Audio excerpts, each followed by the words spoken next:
We bought the Shark AZ3002 a little over a year ago, actually on October 2024.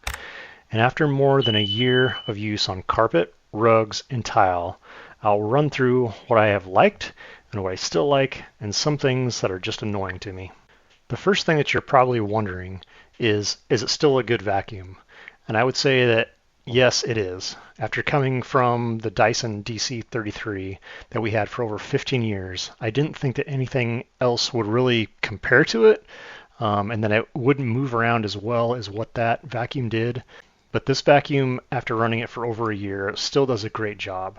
It is more versatile, it moves around a lot quicker, and its suction power is still holding up very, very nicely. It's still very strong, and it does a great job for all of the crumbs that are in the carpet from all the kids. So here's a list of 4 things that I really like about this Shark. The best feature that we all love about this vacuum is how well it picks up hair and separates it out into the top of the bin. It amazes me every single time you go to dump the bin. It's an added bonus that the roller never gets plugged up either. We had that happen all the time with our old vacuum. We would have to cut out the hair from the roller on the bottom, and we never have an issue with hair on this thing.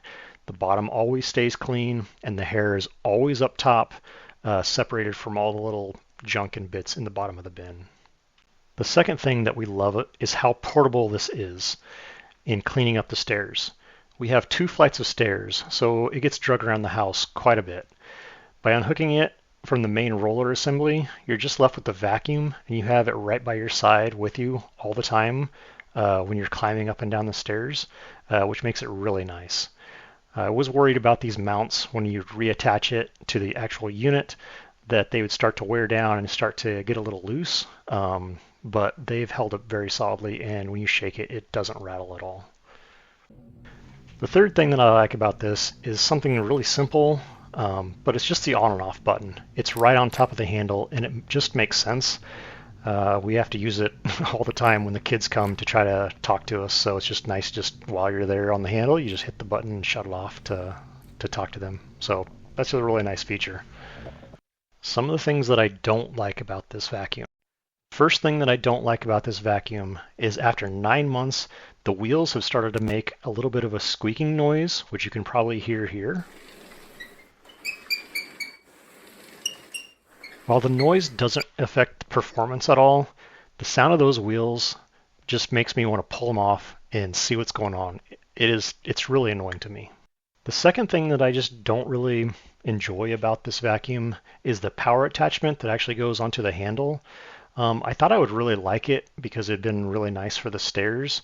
It sounds like a turbo spooling up.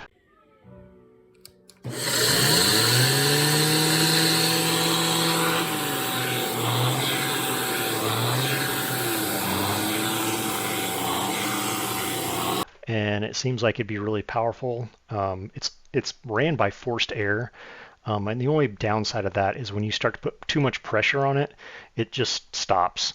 And so usually it just stays in the closet. I don't use it at all. The last thing that I don't really like about this vacuum is the extension cord. It definitely could be a lot longer. Even with it plugged in to an outlet that's at the center of the house, the cord still isn't long enough to reach the whole entire house on our main floor. This might not be an issue for some people. It might just be an annoyance. For me, it's very much an annoyance.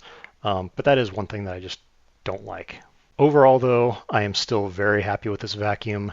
If it broke down tomorrow, I would probably go out and buy the exact same one to replace it. If this video was helpful, please consider subscribing and have a great day.